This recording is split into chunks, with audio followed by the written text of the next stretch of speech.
యెహోవాకు కృతజ్ఞతాస్తుతులు చెల్లించుడి, ఆయన నామమును ప్రకటన చేయుడి, జనములలో ఆయన కార్యములను తెలియచేయుడి.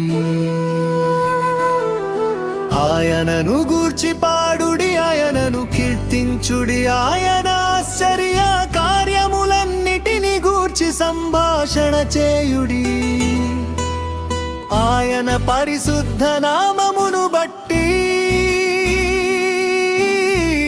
అతిశయించుడి.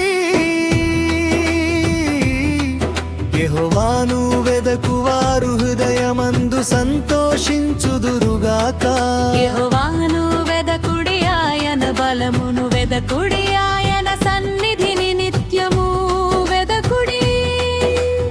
ఆయన దాసుడైన అబ్రాహాము వంశస్థులారా, ఆయన ఏర్పరచుకొనిన యాకోబు సంతతి వారలారా, ఆయన చేసిన ఆశ్చర్య కార్యములను జ్ఞాపకము చేసుకొనుడి. ఆయన చేసిన సూచక క్రియలను, ఆయన నోటి తీర్పులను జ్ఞాపకము చేసుకొనుడి. ఆయన మన దేవుడైన యెహోవా, ఆయన తీర్పులు భూమి అందంతటా జరుగుచున్నవి.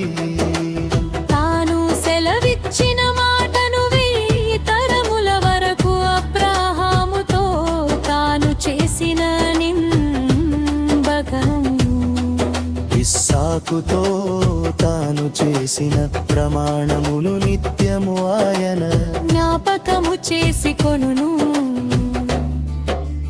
వారి సంఖ్య కొద్దిగా నుండగను, ఆ కొద్ది మంది ఆ దేశమందు పరదేశులై ఉండగను. కొలవబడిన స్వాస్థ్యముగా కనాను దేశమును మీకిచ్చెదనని ఆయన సెలవిచ్చెను. ఆ మాట యాకోబునకు కట్టడగాను, ఇశ్రాయేలునకు నిత్య నిబంధనగాను స్థిరపరచి ఉన్నాడు. వారు జనము నుండి జనమునకును, ఒక రాజ్యము నుండి మరి ఒక రాజ్యమునకు తిరుగులాడుచుండగా, నేనభిషేకించిన వారిని ముట్టకూడదనియు, నా ప్రవక్తలకు కీడు చేయకూడదనియు ఆజ్ఞ ఇచ్చి, ఆయన ఎవరినైనను వారికి హింస చేయనీయలేదు. ఆయన వారి కొరకు రాజులను గద్దించెను. దేశము మీదికి ఆయన కరవు రప్పించెను, జీవనాధారమైన ధాన్యమంతయు కొట్టివేసెను. వారి కంటే ముందుగా ఆయన యొక్కని పంపెను, యోసేపు దాసుడుగా అమ్మబడెను. వారు సంకెళ్ళ చేత అతని కాళ్ళు నొప్పించిరీను, అతని ప్రాణమును భాగించెను. అతడు చెప్పిన సంగతి నెరవేరు వరకు యెహోవా వాక్కు అతని పరిశోధించుచుండెను.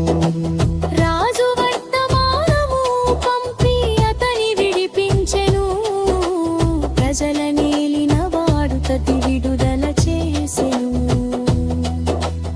ఇష్ట ప్రకారము అతడు తన అధిపతుల నేలుటకును, తన పెద్దలకు బుద్ధి చెప్పుటకును, తన ఇంటికి యజమానునిగాను, తన యావదాస్తి మీద అధికారిగాను అతని నియమించెను.